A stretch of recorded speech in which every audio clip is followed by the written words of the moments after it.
ಎಲ್ಲರಿಗೂ ಪುಲ್ಕೇಸಿ ಕೋಚಿಂಗ್ ಕ್ಲಾಸಸ್ಗೆ ಆತ್ಮೀಯವಾದ ಸ್ವಾಗತ. ಈಗಾಗಲೇ ನಾವು ಪುಲ್ಕೇಸಿ ಕೋಚಿಂಗ್ ಕ್ಲಾಸಸ್ ಅಲ್ಲಿ 10ನೇ ತರಗತಿಯ ವಿದ್ಯಾರ್ಥಿಗಳಿಗೋಸ್ಕರ ಈ ನೂತನ ಪಠ್ಯಕ್ರಮವನ್ನ ಸಮಸ್ಯೆಗಳನ್ನು ಬಿಡಿಸ್ತಾ ಇದ್ದೀವಿ. ಅದರಲ್ಲಿ ವಾಸ್ತವ ಸಂಖ್ಯೆಗಳು ಈ ಏನ್ ನೂತನ ಪಠ್ಯಕ್ರಮದಲ್ಲಿ ಮೊದಲನೇ ಚಾಪ್ಟರ್ ಆಗಿರ್ತಕ್ಕಂಥ ವಾಸ್ತವ ಸಂಖ್ಯೆಗಳ ಎಲ್ಲ ಪ್ರಾಬ್ಲಮ್ಸ್ ಗಳನ್ನು ಬಿಡಿಸಿದ್ವಿ. ಇವತ್ತು ಎಕ್ಸಾಮ್ಗೆ ಪ್ರಮುಖವಾಗಿ ಇಂಪಾರ್ಟೆಂಟ್ ಆಗಿರ್ತಕ್ಕಂಥ ಮತ್ತು ಕೇಳಲೇಬಹುದಾಗಿರ್ತಕ್ಕಂಥ ಒಂದು ಫಿಕ್ಸ್ ಕ್ವಶನ್ ಬರ್ಬೋದಾಗಿರ್ತಕ್ಕಂಥ ಪ್ರಾಬ್ಲಮ್ಗಳು ಯಾವಿದಾವ ಅನ್ನೋದನ್ನ ನೋಡೋಣ. ಈಗಾಗಲೇ ನಾನು ಹಿಂದಿನ ತರಗತಿಯಲ್ಲಿ ಪಾರ್ಟ್ 1, ಪಾರ್ಟ್ 2, ಪಾರ್ಟ್ 3 ಮತ್ತು ಪಾರ್ಟ್ 4 ಗಳಲ್ಲಿ ಈ ವಾಸ್ತವ ಸಂಖ್ಯೆಗಳ ಆಧಾರಿತವಾಗಿ ಎಲ್ಲ ಸಮಸ್ಯೆಗಳನ್ನು ಬಿಡಿಸಿದ್ದೀನಿ. ಇವತ್ತಿನ ಈ ಒಂದು ಕ್ಲಾಸ್ ಒಳಗಡೆ ನಾವು ನೋಡ್ತಕ್ಕಂಥದ್ದು ಯಾವುದು ಅಂತಂದ್ರೆ √5 ಒಂದು ಅಭಾಗಲಬ್ಧ ಸಂಖ್ಯೆಯನ್ನು ಸಾಧಿಸಿ. ಇದರಲ್ಲಿ ವಿದ್ಯಾರ್ಥಿಗಳೇ, ಇದರಲ್ಲಿ ಅವರು ಎಕ್ಸಾಮ್ಗೆ ಕೇಳಬಹುದಾಗಿರ್ತಕ್ಕಂಥ ಪ್ರಶ್ನೆ ಯಾವುದು ಅಂದ್ರೆ √2, √3 ಅಥವಾ √7 ಒಟ್ಟಾರೆಯಾಗಿ ಅಭಾಗಲಬ್ಧ ಸಂಖ್ಯೆಯನ್ನು ಸಾಧಿಸಿ ಅಂತ ಕೇಳ್ತಾರೆ. ಎಲ್ಲವೂ ಅಭಾಗಲಬ್ಧ ಸಂಖ್ಯೆಗಳನ್ನು ಕೊಟ್ಟಾಗ ನಮ್ಗೆ ಈ ತರ ಪ್ರಶ್ನೆಗಳನ್ನು ಬರಬಹುದು. ಸೊ ಇವಾಗ ಈ ಪ್ರಾಬ್ಲಮ್ ಅನ್ನ ಯಾವ ತರನಾಗಿ ಬಿಡಿಸಬಹುದು ಅನ್ನೋದನ್ನ ಈಗ ನೋಡೋಣ. ನೋಡಿ, √5 ಒಂದು ಅಭಾಗಲಬ್ಧ ಸಂಖ್ಯೆಯನ್ನು ಸಾಧಿಸಿ ಅಂತ ಕೇಳಿದ್ದಾರೆ. ಸೊ √5 ಒಂದು ಅಭಾಗಲಬ್ಧ ಸಂಖ್ಯೆಯನ್ನು ಸಾಧಿಸಿ ಅಂತ ಕೇಳಿದಾಗ ನಾವು ಇಲ್ಲಿ √5 ಈಸ್ ಈಕ್ವಲ್ ಟು p/q. ಇಲ್ಲಿ pq belongs to z for all b is not equal to 0 where p and q is equal to 1 ಅಂತ ತಿಳ್ಕೊಳ್ಳೋಣ. ಇಲ್ಲಿ z ಅಂದ್ರೆ ಏನು ಅಂತಂದ್ರೆ ಇಂಟಿಜರ್ಸ್ ಅಂತ ಹೇಳಿ ಕರೀತೀವಿ. ಇದು ಜರ್ಮನ್ ಭಾಷೆಯ ಝಲನ್ ಎಂಬ ಪದದಿಂದ ಬಂದಿರತಕ್ಕಂತ ಪಾಯಿಂಟ್ ಸ್ನೇಹಿತರೆ. ಹಾಗಾಗಿ ಇದನ್ನ z ಅಕ್ಷರದಿಂದ ಸೂಚಿಸುತ್ತಾರೆ, ಎಣಿಸು ಅಂತ ಕರೀತೀವಿ. ಇದರಲ್ಲಿ ಪ್ಲಸ್ ಮತ್ತು ಮೈನಸ್ ಗಳು ಇರ್ತವೆ. ಸೊ ನೆಕ್ಸ್ಟ್ ಪಾಯಿಂಟ್ ಏನ್ ಮಾಡೋಣ ಅಂತಂದ್ರೆ ಈ ಕ್ಯೂ ಅನ್ನ ಈ ಭಾಗಕ್ಕೆ ತಗೊಂಡು ಬರೋಣ. ಭಾಗಾಕಾರ ಇದ್ದದ್ದು ಏನಾಗುತ್ತೆ, ಈ ಕಡೆ ಬಂದ್ರೆ ಗುಣಾಕಾರ ಆಗುತ್ತೆ. So √5q is equal to ಏನಾಯ್ತು, p ಆಯ್ತು. ಇವಾಗ ಎರಡೂ ಕಡೆ ನಾವು ಏನ್ ಮಾಡೋಣ ಅಂತಂದ್ರೆ ವರ್ಗವನ್ನ ಮಾಡೋಣ. ಎರಡೂ ಕಡೆ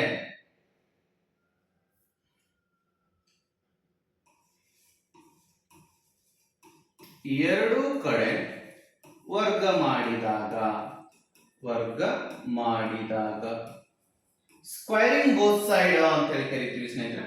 ಸೊ ಇಲ್ಲಿ √5 square q square is equal to p square. ಕೊಟ್ಟಿರ್ತಕ್ಕಂತ ಎಲ್ಲ ಡಾಟಾಗಳಿಗೆ ನಾವೇನ್ ಮಾಡಬೇಕು ಅಂತಂದ್ರೆ ಸ್ಕ್ವೈರ್ ಮಾಡಿದಾಗ ಈಗ ನೋಡಿ, ಈ 2 ಮತ್ತು ಈ root square and root cancel ಆಗುತ್ತೆ. ಏನ್ ಉಳಿತು, 5q ಸ್ಕ್ವೈರ್ ಉಳಿತು. ಸೊ ಇದನ್ನ p ಸ್ಕ್ವೈರ್ ಅಂತ ಬರೆಯೋಣ. ಈ ಒಂದು ಸ್ಟೆಪ್ ಏನ್ ಮಾಡೋಣ, ಈ q ಸ್ಕ್ವೈರ್ ಅನ್ನ ಇಲ್ಲೇ ಇಟ್ಕೊಂಡು p ಸ್ಕ್ವೈರ್ ಈ 5 ಅನ್ನ ಮತ್ತೆ ಈ ಕಡೆ ಕಳಿಸೋಣ.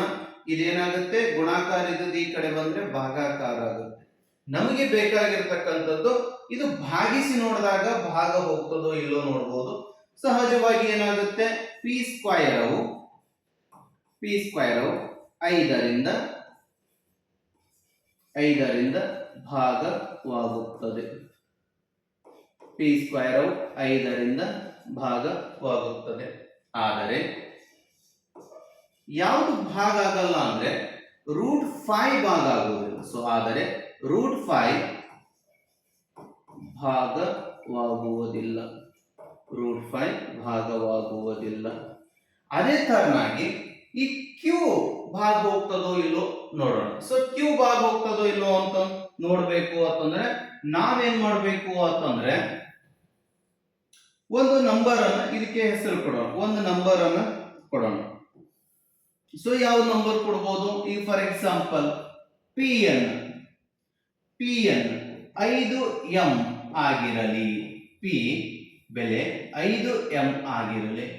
ಇವಾಗ ನಾವು ಇಲ್ಲಿ ನಂಬರ್ಗಳನ್ನು ಆಡ್ ಮಾಡಿದಾಗ Q square is equal to 5m square divided by ಏನಂತ ಬರಿತೀವಿ 5 ಅಂತ ತಗೊಂಡ್ರೆ, ಸೊ ಇಲ್ಲಿ ಏನಾಗುತ್ತೆ Q square is equal to 25m square divided by 5. ಇದು ಕಟ್ ಆಗುತ್ತೆ. So Q square is equal to ಏನಾಯ್ತು 5m ಸ್ಕ್ವಯರ್ ಆಯ್ತು. ಸೊ ಆದ್ರಿಂದ ಈಗ ಇದೇ m ಸ್ಕ್ವಯರ್ ಅನ್ನ ಇಲ್ಲಿ ಬರ್ಕೊಂಡ್ರೆ ಕ್ಯೂ ಸ್ಕ್ವಯರ್ ಅವು ಸಹಿತ ಏನಾಗುತ್ತೆ ಭಾಗ ಹೋಗುತ್ತೆ. ಸೊ ಆದ್ದರಿಂದ ಕ್ಯೂ ಸ್ಕ್ವಯರ್ ಅವು 5ರಿಂದ ಭಾಗವಾಗುತ್ತದೆ. ಕ್ಯೂ ಸ್ಕ್ವಯರ್ ಅವು 5ರಿಂದ ಭಾಗವಾಗುತ್ತದೆ. ಆದರೆ ರೂಟ್ 5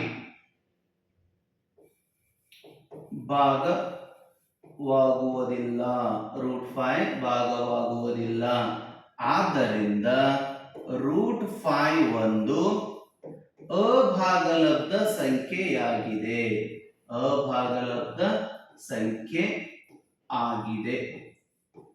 ಕೊನೆಯಲ್ಲಿ ಏನ್ ಬರಿಬಹುದು ಅಂತಂದ್ರೆ ಲಾಸ್ಟ್ ಒಂದು ಪಾಯಿಂಟ್ ಏನ್ ಬರಿಬಹುದು, ನಮ್ಮ ಊಹೆ ಏನಾಗಿದೆ ತಪ್ಪಾಗಿದೆ. ಆದ್ದರಿಂದ ನಮ್ಮ ಊಹೆ ತಪ್ಪಾಗಿದೆ. ಈ ತರನಾಗಿ ನಾವು ಈಸಿಯಾಗಿ ಬಿಡಿಸಬಹುದು. ಇದು ಫಿಕ್ಸ್ 3 ಮಾರ್ಕ್ಸಿಗೆ ಬರ್ತಕ್ಕಂತ ಪ್ರಶ್ನೆ ಸ್ನೇಹಿತರೆ. ಈಗ ಇದನ್ನ ಇಲ್ಲಿ ನಂಬರ್ ಅನ್ನ ನಾವು ಯಾವ್ದು ಬೇಕಾದ್ರೂ ತಗೋಬಹುದು, ಇದನ್ನೇ ತಗೋಬೇಕು ಅಂತ ಏನಿಲ್ಲ. ಸೊ 5m ಕೊಟ್ಟಿದ್ದಾರೆ, ಈಸಿ ಆಗುತ್ತೆ ಅಂತ ನಾನು 5m ಅನ್ನ ತಗೊಂಡಿದ್ದೀನಿ. ನೆಕ್ಸ್ಟ್ ಇನ್ನೊಂದು ಪ್ರಾಬ್ಲಮ್ ಅನ್ನ ನೋಡೋಣ.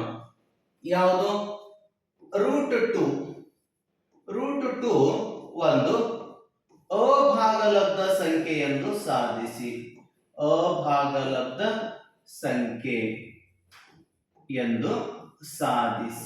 ರೂಟ್ 2 ಒಂದು ಅಭಾಗಲಬ್ಧ ಸಂಖ್ಯೆ ಎಂದು ಸಾಧಿಸಿ. ಎಲ್ಲಾ ಪ್ರಶ್ನೆಗಳನ್ನ ಇದೇ ತರನಾಗಿ ಬಿಡಿಸಬಹುದು ನಾವು. ಸಿಂಪಲ್ ಆಗಿ ನೋಡಿ, ರೂಟ್ 2 ಈಸ್ ಈಕ್ವಲ್ ಟು ಏನಂತ ಬರಿತೀವಿ p by q.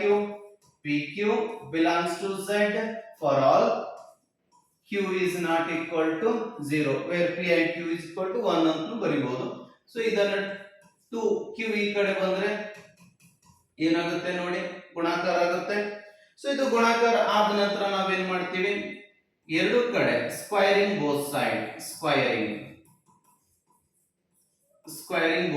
ಎರಡು ಕಡೆ ವರ್ಗ ಮಾಡಿದಾಗ root 2 square Q square is equal to ಏನಾಯ್ತು ಪಿ ಸ್ಕ್ವಯರ್. ಇದು ಕ್ಯಾನ್ಸಲ್ ಆಗುತ್ತೆ. 2q square is equal to P square. Then Q square is equal to ಏನಾಯ್ತು ಪಿ ಸ್ಕ್ವಯರ್ ಡಿವೈಡೆಡ್ ಬೈ 2. ಈ 2 ಅನ್ನು ಈ ಕಡೆ ತಂದ್ರೆ ಪಿ ಸ್ಕ್ವಯರ್ ಡಿವೈಡೆಡ್ ಬೈ 2 ಆಗುತ್ತೆ. ಸೊ ನೆಕ್ಸ್ಟ್ ಸ್ಟೇಟ್ಮೆಂಟ್ ಬರಿಬಹುದು ನಾವು. ಸೊ ಏನಂತ ಬರಿತೀವಿ, ಪಿ ಸ್ಕ್ವಯರ್ ಅವು 2ರಿಂದ ಭಾಗಿಸುತ್ತದೆ, ಅಥವಾ ಇದನ್ನು ನಾವು ಏನು ಬರೆಯೋಣ, 2ರಿಂದ ಭಾಗವಾಗುತ್ತದೆ ಅಂತ ಬರೆಯೋಣ. ಭಾಗವಾಗುತ್ತದೆ, 2ರಿಂದ ಭಾಗವಾಗುತ್ತದೆ. ಆದರೆ ರೂಟ್ 2 ಭಾಗವಾಗುವುದಿಲ್ಲ. ರೂಟ್ 2 ಭಾಗವಾಗುವುದಿಲ್ಲ. ಇದೇ ಪಾಯಿಂಟ್ ಅನ್ನು ನಾವೇನ್ ಮಾಡೋಣ, ಬೆಲೆಯನ್ನು ಕೊಡೋಣ. ಅದಕ್ಕೆ p is equal to 2m ಆಗಿರಲಿ. ಸೊ ಈಗ ಏನ್ ಕೊಟ್ಟಿದ್ದಾರೆ, ಇಕ್ವೇಶನ್ ಏನ್ ಬಂದಿದೆ, q ಸ್ಕ್ವೇರ್ ಇದೆ. ನಾವೇನ್ ಮಾಡ್ತೀವಿ, ಇದಕ್ಕೆ 2mz ಏನ್ ಬರಿತೀವಿ ಅಂತಂದ್ರೆ pz ಗೆ m ಬರೆಯೋಣ. ನೋಡಿ, p ಬೆಲೆ ಏನು ತಗೊಂಡಿದೀವಿ ನಾವು, 2m ತಗೊಂಡಿದೀವಿ. pz ಗೆ 2m ಬರೆಯೋಣ. So square, then q square is equal to 4m square divided by 2. 2 ಅನ್ನ ಇಂಟು ಮಾಡಿದ್ರೆ 2 2 4 ಆಗುತ್ತೆ. m ಸ್ಕ್ವೇರ್ ಬರೆಯೋಣ. ನೋಡಿ, 2 1 2 2. So q square is equal to 2 m square ಆಯ್ತು. then m square is equal to ಏನಾಗುತ್ತೆ, q square divided by 2. So q square ಏನಾಯ್ತು, ಭಾಗ ಆಯ್ತು. ಆದ್ದರಿಂದ q square ಅವು 2ರಿಂದ ಭಾಗವಾಗುತ್ತದೆ. ಆದರೆ ಆದರೆ √5 ಭಾಗವಾಗುವುದಿಲ್ಲ. √5 ಭಾಗವಾಗುವುದಿಲ್ಲ. ಆದ್ದರಿಂದ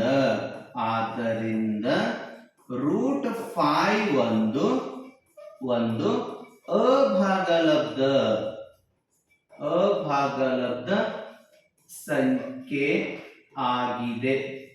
√5 ಒಂದು ಅಭಾಗಲಬ್ಧ ಸಂಖ್ಯೆಯಾಗಿದೆ.